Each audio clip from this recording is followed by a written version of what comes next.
Hi, I'm Jamie Carragher, and you are listening to Across the Park podcast.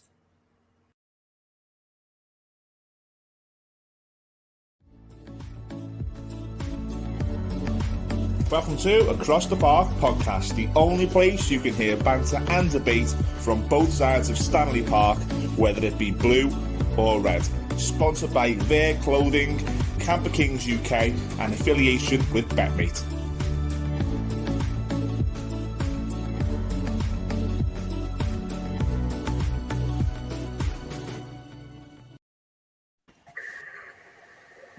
Thank you, Jamie Carragher and Ian Mills, and welcome to Across the Park podcast, episode 20 of the 2021-2022 season. Myself, Judgy, and Andrew Price with the tough job of navigating the blue questions and the topics from this week, and Terry and Phil navigating the not-so-difficult Liverpool topics from this week. Thanks, as Millsy said in the intro, to our sponsors, our long-time sponsors, Camper Kings UK. Absolutely brilliant, superb set of camper vans the guys have got. If you're in the Liverpool area, head across to McGull. You can actually see them face to face. If not, head to their website, camperkings.co.uk. Thanks to Their Clothing for kitting the lads out. I think they've got 70% off sale on at the moment, so get across to there if you're looking for some new clothing. There is a code you can use, ATP20. I'm not sure you can use it on the 70% off because you don't want to be giving the clothes away, but give it a go. Why not? It's worth a go, isn't it? And thanks to our affiliate BetMate. I'm not sure actually if we're going to be doing anything with them in the upcoming games, because as we're going to discuss, we've got lots of cup games coming up. I'm not sure if the guys are going to cover it, but we'll find out and we'll let you know on social media. So without further ado, or actually first thing I'm going to say is thank you so much for everyone who subscribed. We set ourselves a target coming into December to get to 1,000 subscribers, and we absolutely smashed it in the end. Thanks to Millsy for throwing up loads of the old archive of videos with our ex-pros and stuff that we've had on from Everton and Liverpool. That got us well beyond 1,000, and we're just waiting for YouTube to confirm it. So come on, YouTube, get your asses in here.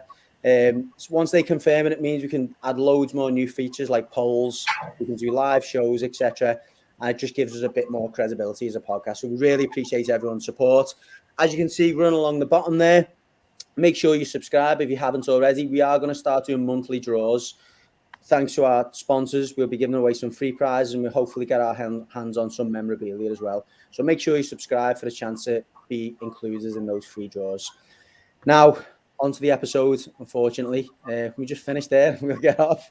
Start on the red side, first of all. As you can imagine, Blues, we've got a lot to cover on the blue side of things this week. We've had a lot of reaction on social media, and rightfully so. So we are going to start with the Reds. Very topical. Rafa Benitez managed both Liverpool and Chelsea, and they both went head-to-head at the weekend. Liverpool, or yourselves, lads, coming on the back of a defeat. It must have been it was a massive game for you, wasn't it? So, before that, going into the game, how were you feeling? Well, it was massive game, because I think the feeling is that if we didn't win it, it might be gone. And I was up for that. Gone? What's that?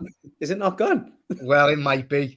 Probably is, isn't it? But we're getting straight into that. My only hope is that it's a mad COVID thing going on, isn't there? So who knows? Squads could be ravaged. You never know.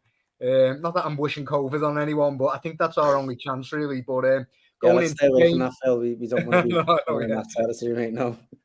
Going into the game, it felt massive, didn't it, Terry? It felt like a title, like it was gone if we didn't win. So I was well. Yeah, I mean, as Judge, you said there, coming on the back of that defeat against Leicester, which was disappointing, because I felt like we'd be up for that, having sort of done them in the League Cup game, and then I thought, we'll be going into that. We know what it means. We know we could end up, a few points behind City. So on the back of that defeat, you know what I mean, when we were staring down the barrel at 12 points behind, like, granted with games in hand and stuff, but you're looking at it thinking this is a must-win. And having drew with Chelsea at home and seeing them being really organised when we drew with them at home, but seeing them struggle a little bit lately, I thought, we've got the goods. We're going to be able to get the 3 points we need. It's probably a good time to play them. They were in a bit of turmoil with Lukaku and stuff. So it was a massive game, especially the way City have sort of really kicked on with momentum. And I think you're right. You know, I think most Reds are looking at it like it could be the one that sort of, you know, it almost felt like a title decider, didn't it, a little bit? You're looking at it now and you're staring down the barrel of... Not a decider, but... Yeah, not a decider, but, you know, it's one way you're also looking at it Contender thinking... decider. Yeah, we get beat here, you know what I mean? Or even the draw, it wasn't really good enough. The way City are going, you know, you're looking at it thinking they're probably going to be putting up maybe another 90-point season or something, probably. So, I mean, we're not going to look back, Terry, and say that was the day the title got away from us when we dropped points at Brighton, Brentford. We haven't done well in London in general, really, this season. And the most frustrating thing is that loads of our draws, they've come from us being ahead. It feels different if you claw 2 goals back. A bit different, but we keep losing leads this year. And for me, the defence has been wrong for a long time. And like, I would say, from the moment we won that league and we got the points in the bag, ever since then, the defence and the team has never been at the same level since. And, you know, we were hoping we'd get everyone back this year and stuff, and it'd all click and it'd all be the way it was. But we're too leaky, and that's the bottom line for me. I think, personally, it's got something to do with rotating the defence too much. I know we've got to get Matip, keep him fit and all that, but you don't rotate centre-halves. We're doing it left, right and centre because we've got to. But for me, we can't find a settled system like we have done in the past, and it's cost us goals. Yeah, I slightly disagree, if I'm honest. I mean, I agree in terms of, like, you know, the defensive record not being good enough since we won that title. You know, we went from this ability to really sort of be able to just kill games off to all of a sudden looking, as you say, like a proper leaky ship at the back. But I'm not necessarily sure. I think last season you could obviously say it was down to defensive injuries and the way that, you know, it was like stopgaps, weren't it, all over the place, we're even square pegs, like proper triangle pegs in round holes. It was a mess. But I think this season, and a little bit of since we won the league, is I understand why we've pushed so high. I get it. You know, it's part of our pressing system, and it probably, you know, results in a lot of goals because we turn it over far up the pitch. But I do think that part of the problem that we've had this season is different than last. It's not defensive injuries or defensive rotation. I think it's midfield injuries and midfield rotation. We're not getting enough pressure on the ball. And with that high line, we're just getting absolutely punished. Our fullbacks push on. And, you know, we're playing our lines in their half at times where you're thinking, this is insane. You know, because if you haven't got that midfield, that we, you know, really settled midfield that's able to put pressure on the ball, then we're so vulnerable to them through balls.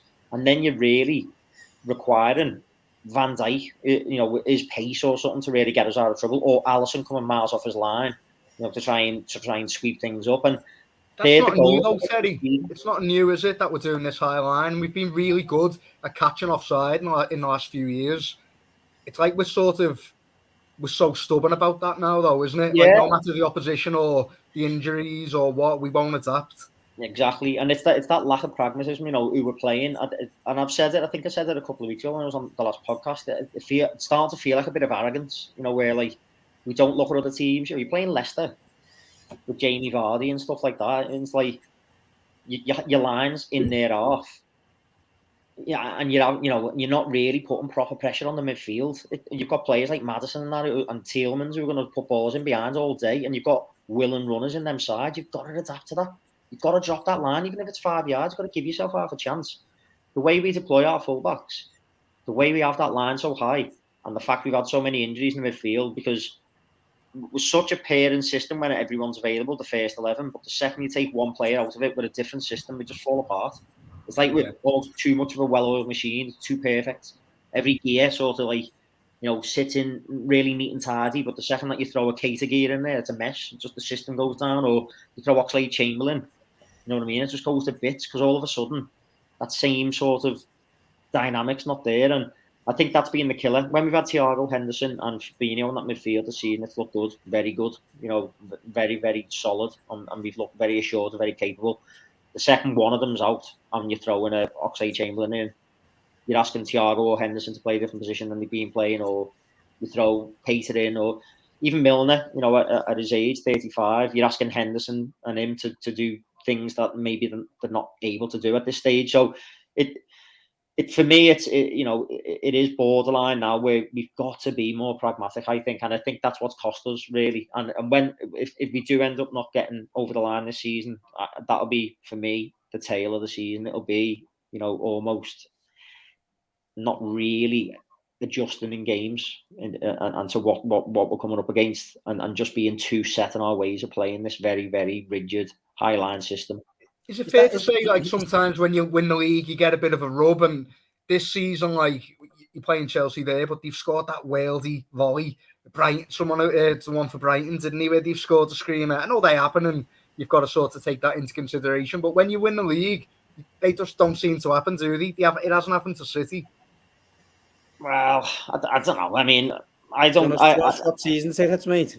I'm sure it will have happened to City. It's just that they've been able to come back and win the game, and then that's where it comes down to. When it causes a defeat, it sticks in the memory more, doesn't it? I think the difference is with City, they suffocate teams. Teams let them have the ball, and it's like, it almost feels like teams give up before they even start.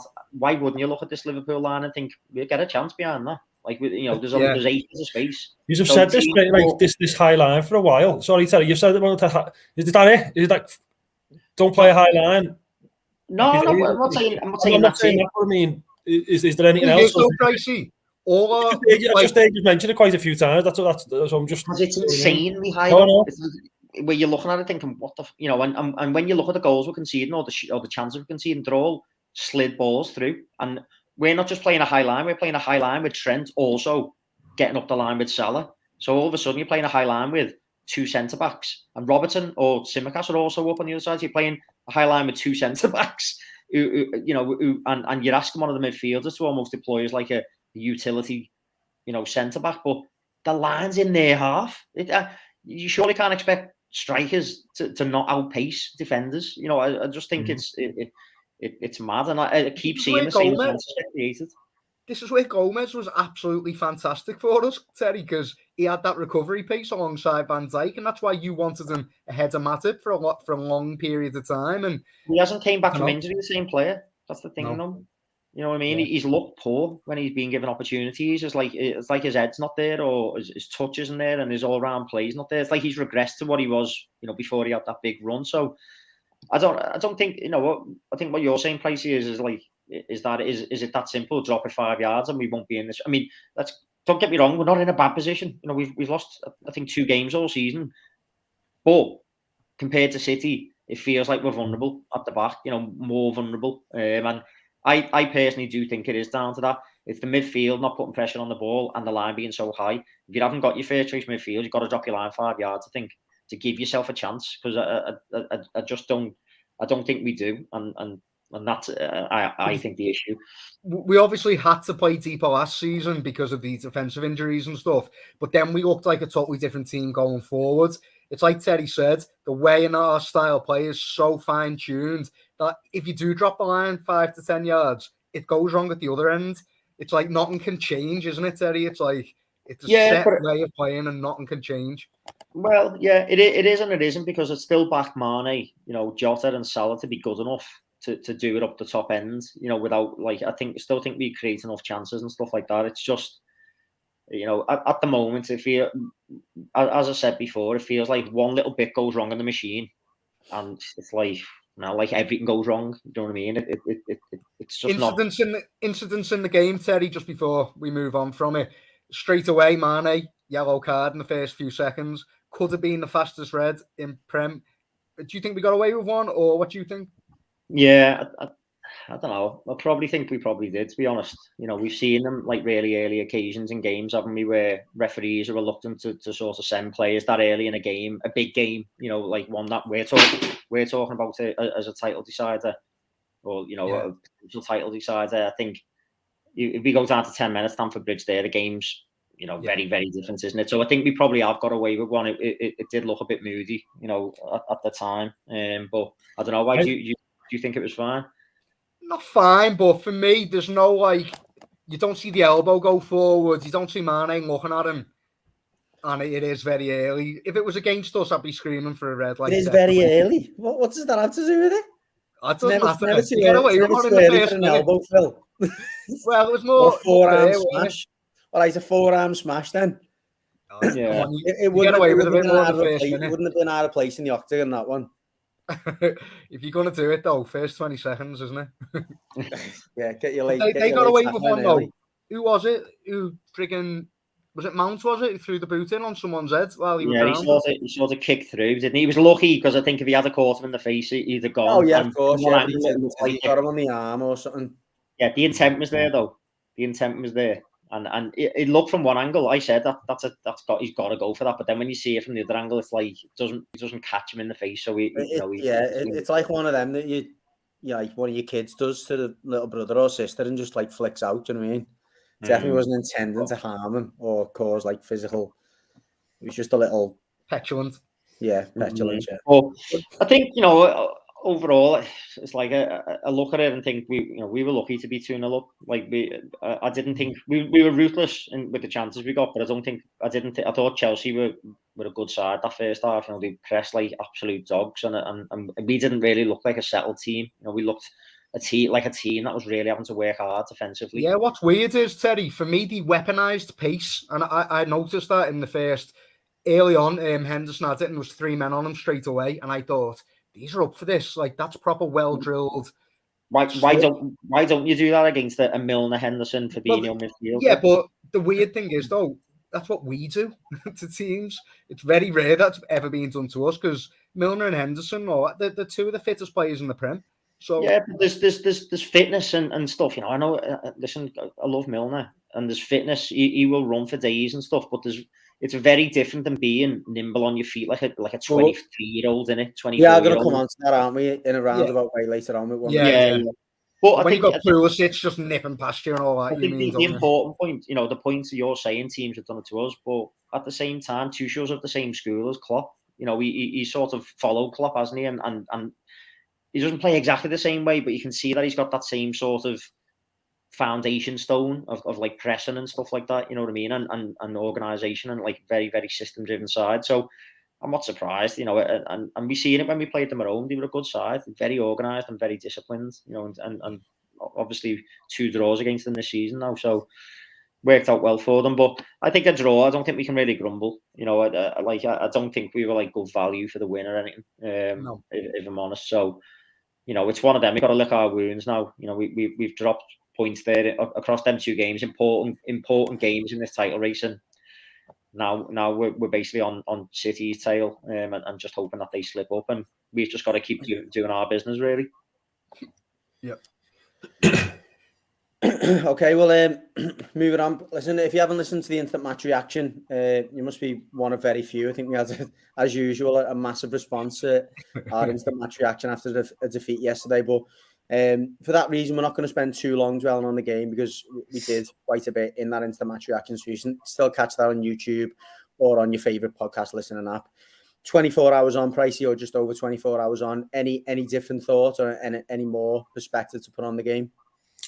No, not particularly. I just still can't go over the team selection. I think that's the main sticking point for me. The more I think about the team selection, the more I just can't get my head around the fact that Luca Dean's dropped, but he's still in the squad and he's still sub. I think you'd either drop him completely, which you wouldn't have done, or you play him. But playing him on the bench is just ridiculous. Having Seamus Coleman as a left wing back when your best left back sat on the bench is just he's not in the team's best interest. And regardless of whether Luca Dean's attitude hasn't been right, he's been dropped for that in the past. He's been took out the squad in the Palace game or whatever it was, so he's been punished for it. So if he's back in the squad, you've got to do what's best for the team and play him. So I can't really get my head around that. And I think it'll just follow from there. To be honest, we got overrun in midfield. I think we were lackadaisical at the back. But that's where I can't get my head over. The more I think about it, the more I think that was just a stupid decision to not play Luca Dean and to play Coleman out as a left wing. If he'd gone 4-4-2 with Godfrey left back, then you'd understood it a bit more maybe. But if he's played, that's the bigger one for me. That's mad, isn't it? The bigger one for me. He's played a system which requires 2 wing backs and makes it glaringly obvious that he's been stubborn and really, you know what I mean. And he put his own like attitude and his own opinion ahead of the team. Yeah. So he's obviously punishing Luca Dean for that, but then he's doing exactly the same thing as a manager by playing that system and putting Luca Dean on the bench and playing Seamus Coleman left wing back. For me, you know, and you'll agree with me because we spoke about this at half time and after the game. It was crying out after 10 minutes that we needed another body in midfield. So, you know, he should have made that change early on anyway. He didn't do that, but he didn't play that system in the first place. I mean, they completely outrun us. That was the, you know, we didn't speak too much tactically, I guess, on the instant match reaction. We never do, and we're not going to go into major detail, but any fan who was in the ground would have agreed that from the first whistle, they would completely outrun Zakore. I've never seen Zakore and Allen look so exposed. And they're not bad players, them two. The two of our better players, but they were awful because they were just 3v2 constantly, if not 4v2. Yeah. They had the forwards dropping off into holes or gaps. So they had the two wide players, that McAllister and Trossard, and then they had the like three midfielders. It was like 5v2 in the midfield. Yeah. That's what I said. It felt like we had a man sent off early doors. That's how it felt watching it. Just dead obvious it needs changing. And I think it goes back to being stubborn. He'd gone with the wing backs. He's gone with three at the back, all in aid of Lucas Dean by the looks of it. And then when you've, as you say, after the first 10, 15 minutes, it's obvious we're getting overrun. He doesn't change it because he's so stubborn and then he thinks that he needs to keep it the way it is.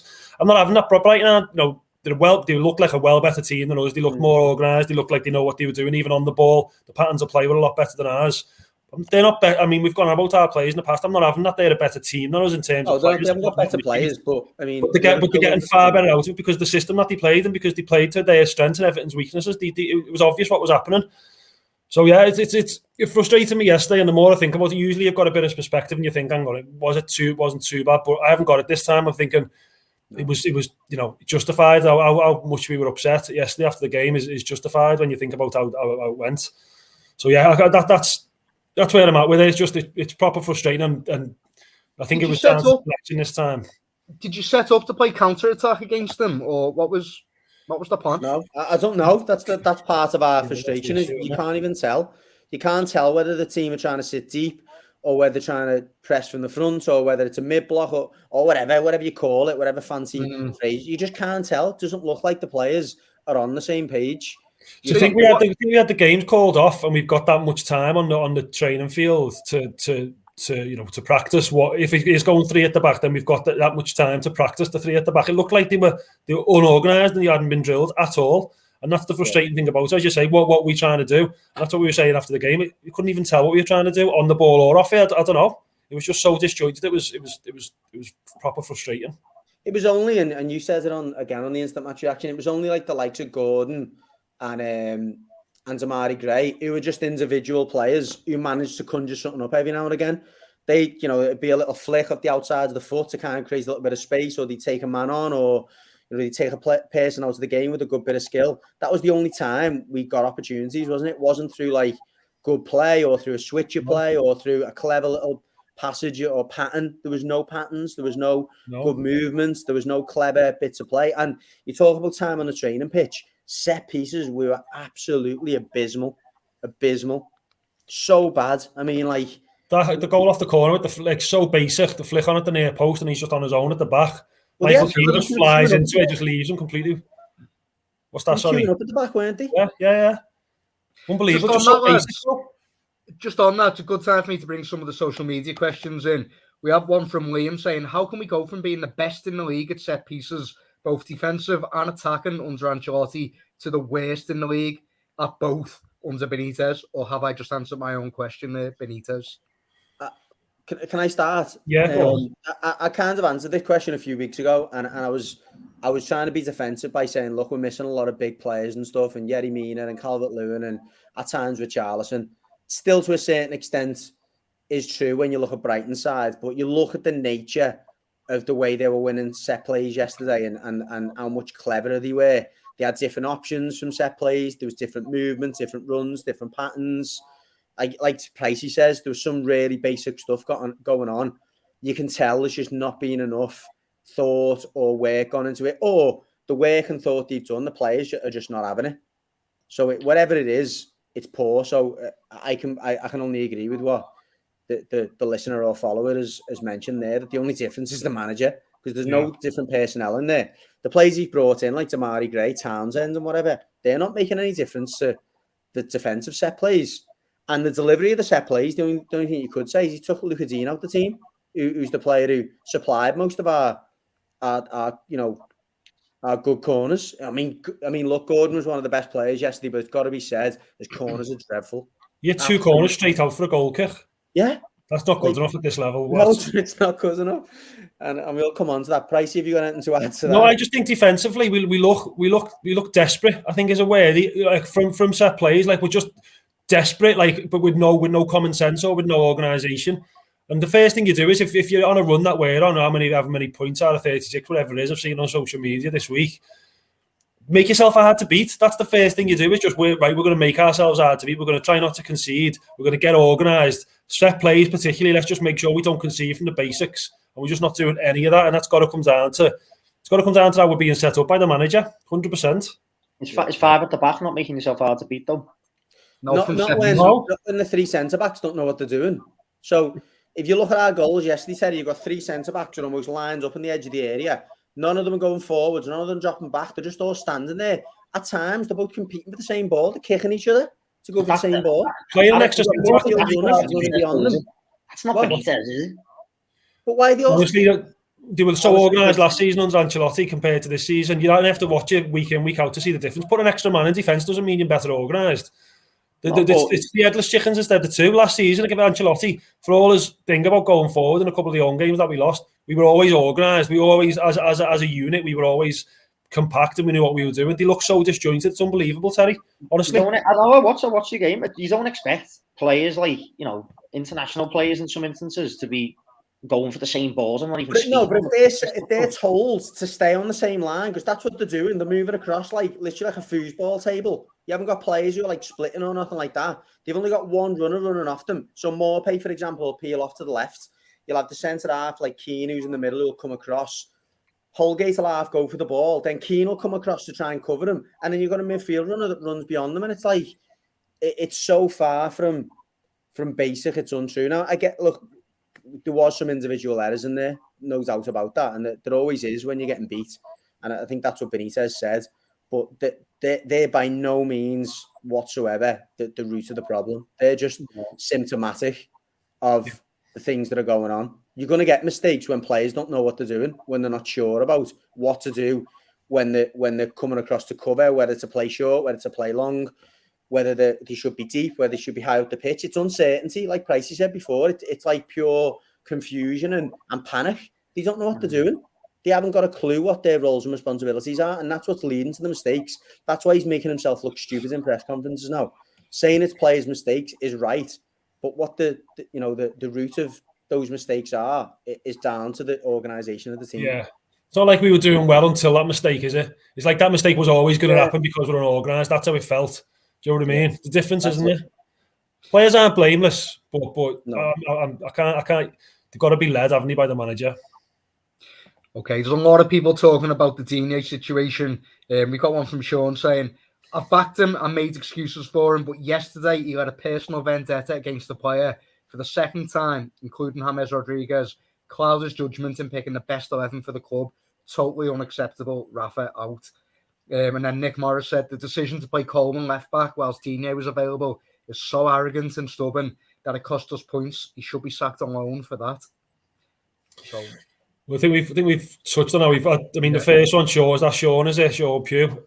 Did you say? Yeah, I agree with what he said. I'm the same. I've tried to back him on this podcast and say, look, give him a chance. I'm still unsure, to be honest, but something's got to change, and I'm exactly where he is. I'm like, I've tried to give him.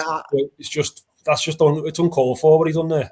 I couldn't defend yesterday, not whatsoever. And listen, anyone who listens or watches our podcast knows that me and Pricey have been not quite pro Benitez, but we certainly haven't been on the other side of the fence where we're absolutely calling for heads and holding banners up and stuff.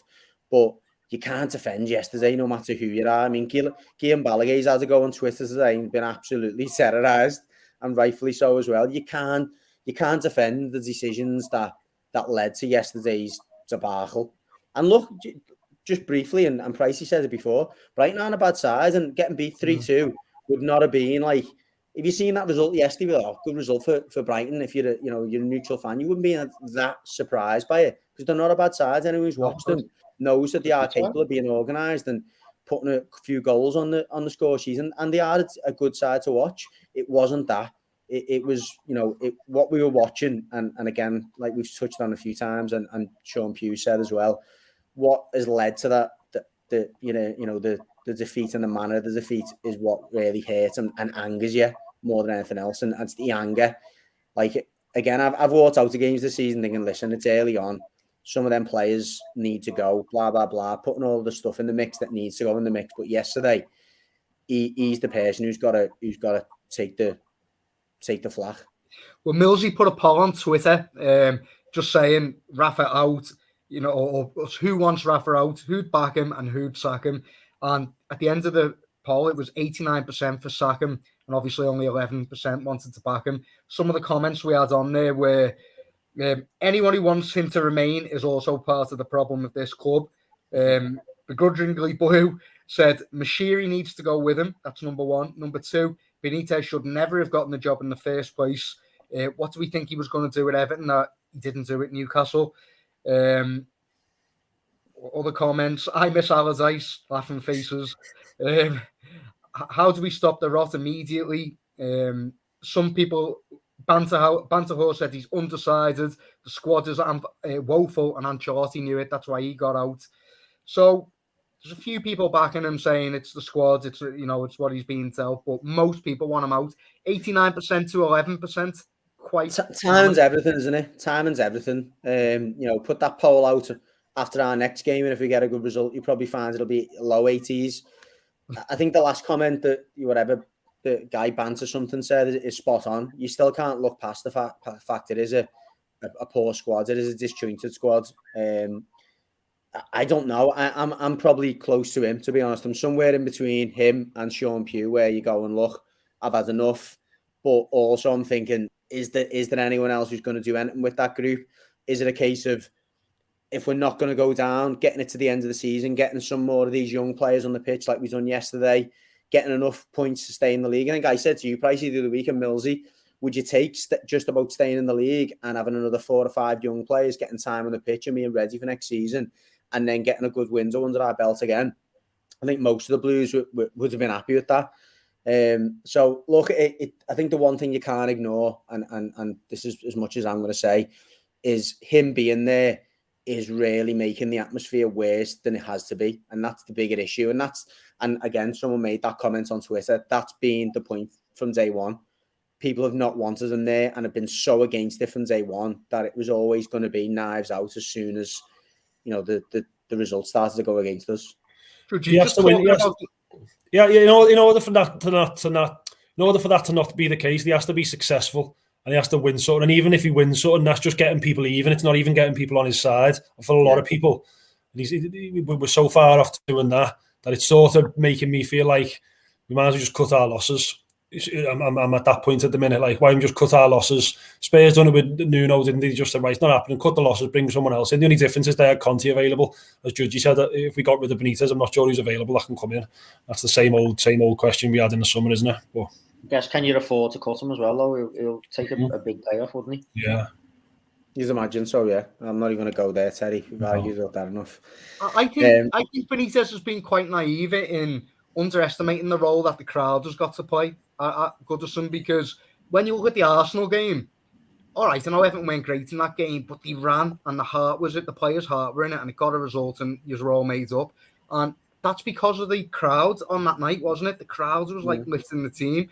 Benitez isn't playing in a way that's going to lift the crowd. He's not utilising that, and actually the crowd can go the other way and cause fear and things like that you're sort of seeing at the moment. And I'm surprised that Benitez has underestimated it for me. Like Pricey said before, we would have understood it if he just sat back, put men behind the ball, and teams weren't getting chances, but we maybe weren't having major possession of the ball. We're not expecting that, but when we go forwards, we're going forward with intention, with aggression. We've seen that under David Moyes. We've took that at times under Ancelotti as well, where the games haven't been the most exciting in the world. It was unfortunate at times where we didn't maybe get the game by the throat at times under Ancelotti at Goodison. And I think that was partly to do with the crowd not being there as well. But we're not stupid enough to think that every single game this squad is going to dominate possession and completely outplay teams. It's not going to happen. Most fans were willing to accept at times poor football or negative football if we got results and if we could see things progressing. But there's just very little sign of any, anything to be optimistic, of at the moment, both ends of the pitch. Yeah, I think. Okay, the well, point, last question then. Sorry, I was just going to say he was never going to be a unifying manager, was he, across the fan base? And I think what you're saying, Phil, that he's not recognising, the power of Goodison in terms of getting the fans on side. I think the thing with the Arsenal game is it came after they being absolutely tonked in the derby. So there was a pride thing there. It was like the fans were literally not accepting, like what was going on. And I don't think Benitez is ever going to be the person who's going to orchestrate Goodison, is he? There's too much history there. No, but the reason why Everton did play well against Arsenal was because the crowd got the players up for it. And I'm just saying, it's obvious that it can be impactful, and he hasn't utilised it at all. And the players were also absolutely wounded though after being battered by us. So there's personal pride, isn't it? Like they couldn't dare turn out there and put another soggy performance in front of that crowd. The crowd was mutinied and absolutely hung some of them. So I think just to move on from it then. Last question from good friends of the show, Darren O'Day. He's just saying, how worrying is it? Because he think, he's saying, do you think this run of inconsistent results and a mad busy schedule on the horizon could seriously leave us in danger this season? I don't want to think this way, but honestly, alarm bells are ringing. Lads, are alarm bells ringing for you? Or They are for me. They are for me. I think we're sleepwalking towards relegation. I'm not saying we will be relegated, but there's always that one team every season that sort of drops in late and you're not expecting to be there and you sort of think that they're too good and they end up going down. I'm just worried it could be us this season. I genuinely am if something doesn't change, because the defeats we've had, especially at home this season, it's relegation form, it's relegation performances. Your Watford game, Brighton game at the weekend. I'm thinking, the away game against Palace there. They're relegation. That's relegation form. That's like mid-90s form for me. Everton mid-90s form when we were at the worst I've seen us in my lifetime. So I am worried. I think something does need to change, and hopefully I'm wrong, but it's got to change quick because, as I say, we're sleepwalking towards the relegation. And all it takes is a Burnley or a Newcastle to go on a little run. Newcastle to get a few signings in January, get a bit of confidence, go on a run, overtake us. We're down there. We're not scrapping our hands. And I'm not sure we've got the players, the characters in that squad who can scrap it out. I honestly don't. What about you, Judge? Yeah, that's all I was going to say is momentum's everything when it comes to relegation fights or title races. Stringing 3-4 wins together. And, you can't see 3 or 4 wins coming from anywhere at the moment. You've still got that little small thing in the ball. I have in the back of my mind thinking, look, we still haven't had probably more than 2 games where we've had Richarlison and Calvert-Lewin on the pitch. There's still that element. I don't think there's many sides down there who've got players of that calibre who can put, who can score and terrorise defences. But still, you can't ignore this form, and this form without doubt is relegation form. No two ways about it. So yeah, you've got to be concerned. Are the rumours of Ross Barkley on loan still a thing, or has that sort of gone away now? It's gone quite quiet, to be honest. I think it was one of them before the window opened, but since it has opened, we might as well mention it now. Obviously, Everton have made 1 signing, and we're probably on the verge of making a 2nd signing as well. So it doesn't look like Ross Barkley is on that list. I mean, the way we're playing and the system that we're playing, I'm not sure what Ross Barkley would be bringing to that team, to be honest. I don't think Ross Barkley's going to be coming in. You'd have to change the system 100% if Barkley came in. He'd have to be a midfielder. Yeah, I can't see that happening. Whether you can trust him or not. Yeah. So this Ukrainian left back that's come in then, that's goodbye to Digne, isn't it?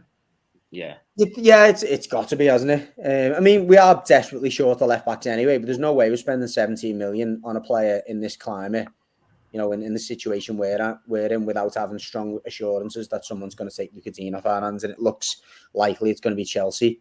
And I think that would be the only situation where you might see a bit of an exchange going on with Barkley, where they give us, enough cash anyway, but Barkley maybe takes a little bit of the sting off it for them.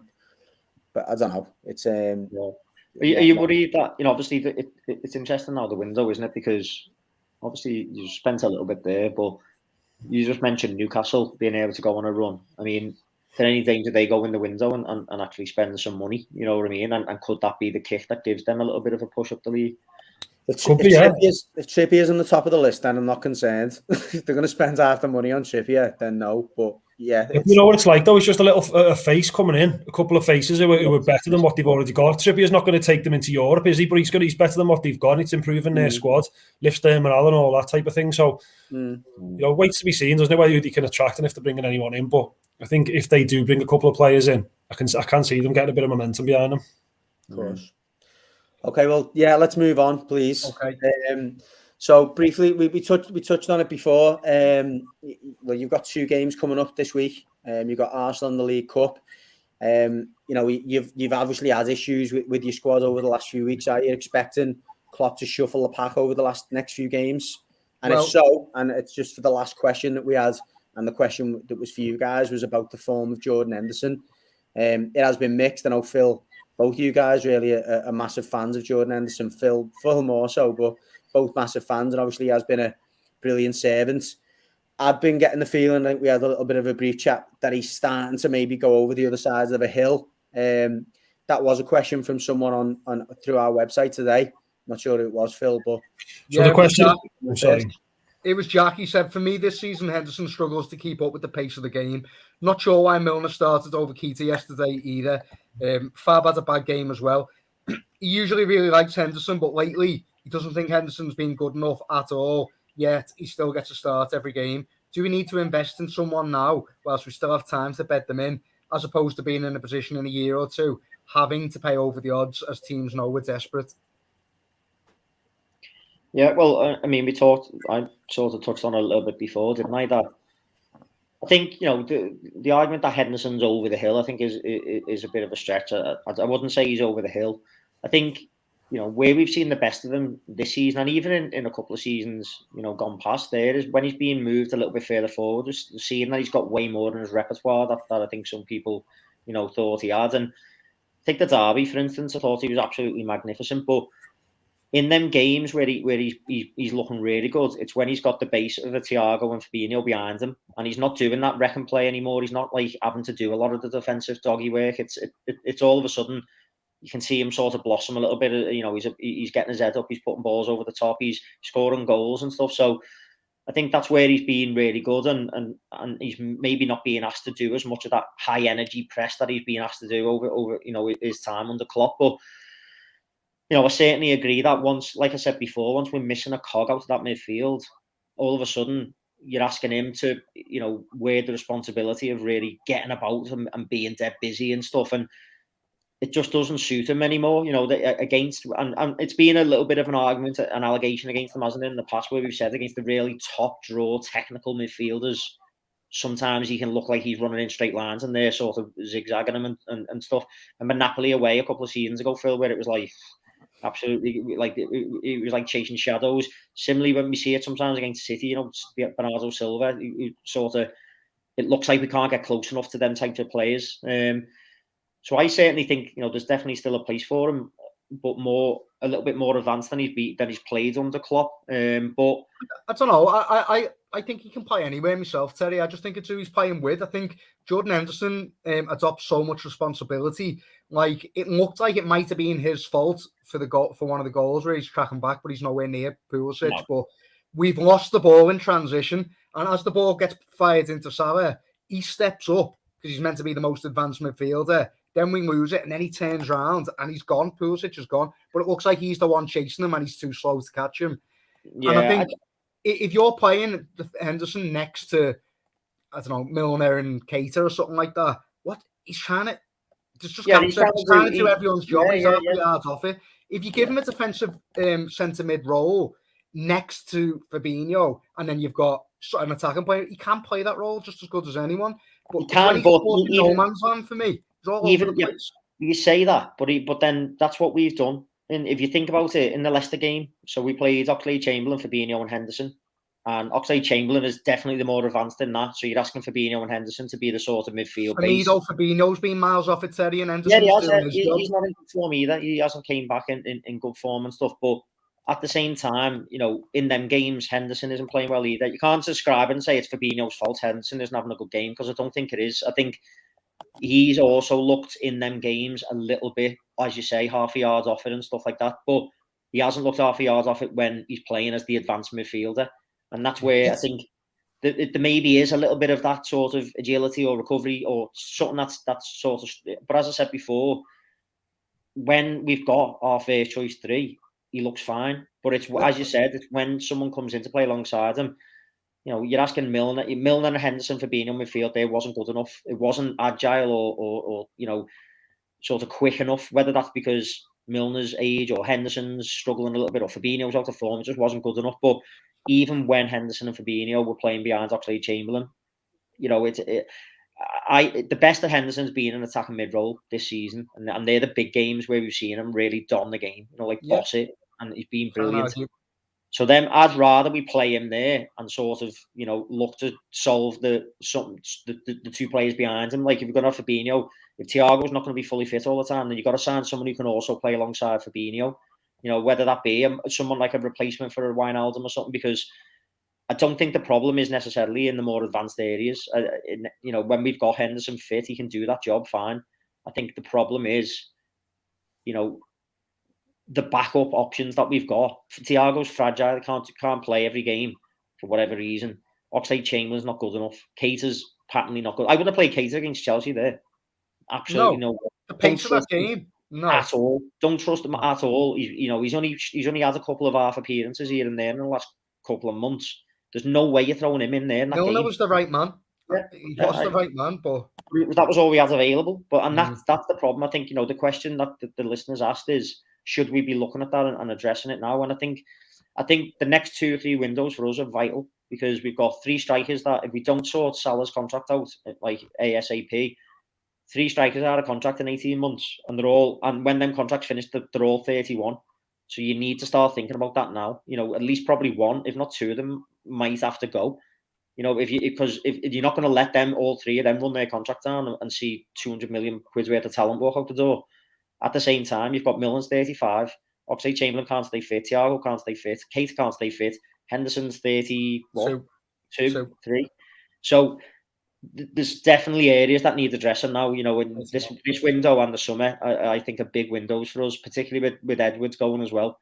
You know, we really do need to see, you know, a real plan of action. Otherwise, we might start to find ourselves really struggling over the next couple of seasons with, you know, players who are running contracts down and players who are looking a bit over the hill. It was that Wijnaldum. Sorry, right, let's move on, lads, because we can't go keep on Henderson any longer. Looking at the games coming up then, Arsenal in the League Cup, you've just spoke about the lack of strength and depth, Terry. Do you expect him to reach into that lack of strength and depth in the week? He's probably going to have to, isn't he? Yeah, I think we will see changes. You know, whether the thing is, it's we know that Klopp doesn't necessarily take the League Cup seriously, and it's Willie this time. You know, even though it is a semi-final, I still think he'll make changes where he'll play some of the kids, because they've played in these games and got us to this position, and I think that'll get rewarded. I think we might see Morton come back in, you know, and get his chance in a big game against Arsenal. I think will be changes, because I just don't think we were quite good enough, and I'm not sure that we will see a Fabinho, Henderson, Milner midfield, if I'm honest. Well, we've got the FA Cup, haven't we, on Sunday, so I'd rest everyone in that game. It's a semi-final. The league's gone. Basically gone, all but gone. I really want to see us push for it, you know, some cups. Absolutely. We're in the semi-final. I'd go full pelt, Eddie, whatever that is. I'd go full pelt. Would you not have expected us to go full pelt against Leicester in the quarter-final? We didn't. No, I would. No, but now the semi, though, is different. I'm not saying I expect Klopp to, because he doesn't, but have we got this far under him yet? Have we got any historical to go off? But I know typically he doesn't take the League Cup seriously, but semi-final, the way I'd do it is I'd play almost your best team. All right, Morton can come in for Milner or something, but basically full strength. And then change everyone for the FA Cup on Sunday. Yeah, I mean, that's the luxury he's got that he hasn't had in previous rounds. There's no Champions League game coming up. There's no league game coming up. You might just see a strong team and a weaker team playing against Shrewsbury.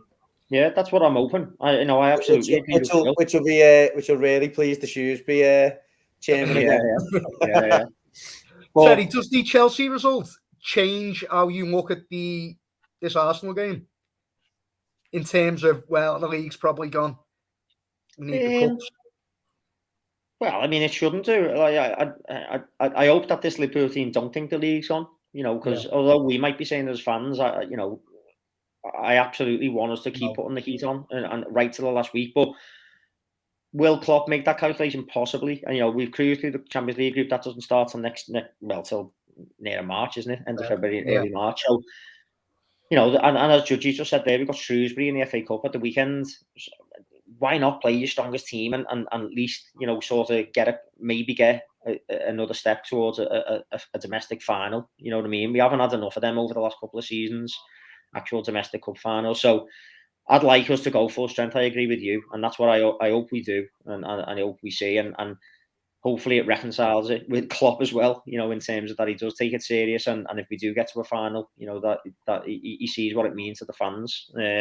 So that we don't get in this position in the future where we're thinking that he might throw kids out in semis and stuff. But, I'm open for a full strength side, but I still reckon we'll see a curveball or two. It's the way he's treated this competition. So I wouldn't be shocked. Do you expect Arsenal to go for it? Absolutely. Yeah. Yeah, they'll go as strong as they can. They're in good form, aren't they? So, sort of, they're in a good feeling, aren't they, at the minute? The thing is as well with their team and their squad, he has played a lot of the younger players in the league, and they have rotated quite a lot anyway. So I think if they take 5 of their midfielders, attackers out and rotate them, you wouldn't actually look at it and think it's a weaker team because the likes of Smith Rowe and Martinelli and that have been playing regularly. But if they come out, Pepe comes in, and it's like, which one's actually stronger, Martinelli or Pepe? Pepe's a 60, 70 million pound player. He obviously hasn't been in as good a form as Martinelli, but Martinelli would have been the guy who'd been playing in the League Cup. So I think they are a little bit different to you. I don't think their strongest 11 is amazing, but their backup is just almost as good. Yeah. But you say they're in good form, but I mean, and they were in good form until he played us, and then we walloped them, and then obviously they got beat by Everton. So how good form are they actually? But they're up there. I think they're fourth at the moment, aren't they? I think that's why. Yeah, they kept up. They had a good run, didn't they, before they played us? Like, I think they hadn't lost for 10 games or something, had they? So even against City, they got beat there. We're coming off a draw, they're coming off a loss, but it seems a better feeling for them. Draw against City, didn't he? Yeah, he should have got a pen as well. Yeah. Anyway, predictions. Arsenal first, then. It's away first. I'm going to go with a 1-1 draw away, and I fancy us to get it done at home. Yeah, I'm going to say Liverpool 2-1 against Arsenal. Okay, briefly then, Shrewsbury. I know it's one of them.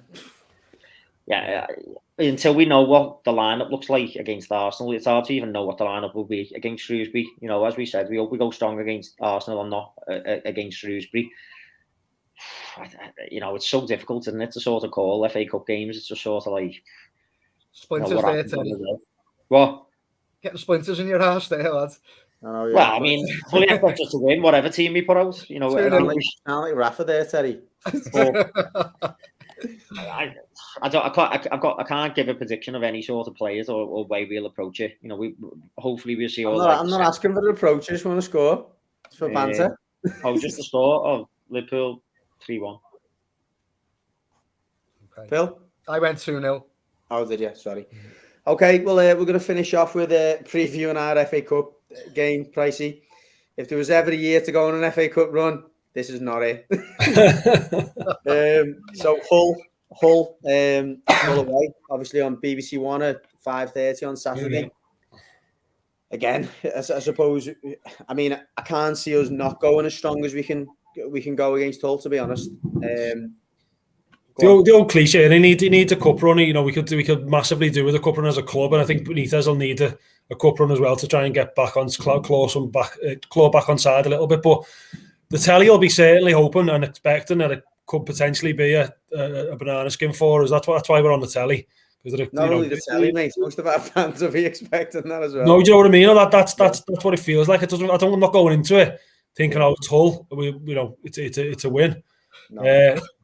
And it could, BBC could get embarrassing if we perform the way we've been performing, or the way we performed on yesterday. Anyway, it feels like, remember under Marco Silva, it feels like that Millwall game. Remember Millwall away? Yeah. We ended up getting, I think we took an early lead and got beat 2-1. Yeah. There's that famous picture of Marco Silva absolutely soaked walking across the pitch. Yeah. But I think he'll have to go strong, as you say. I think he'll have to go for a strong team. I just treat it like a league game in terms of the lineup he puts out. And then I mean, I haven't watched Hull, so I couldn't even tell you how Hull play or how they do or anything like that. All I know is that I won't be looking forward to it. And if we can come away with a 1-0 win, I'll take that all day. You go out to Hull, is it the end of Rafa if you go out? I really can't see how they wouldn't, particularly with it being, and it sounds a bit like daft, particularly with it being Saturday night, BBC One, the whole country's watching. If we go out in that game to Hull, particularly if we play, you know what, it's one or the, if we play a weak team and go out, he's gone.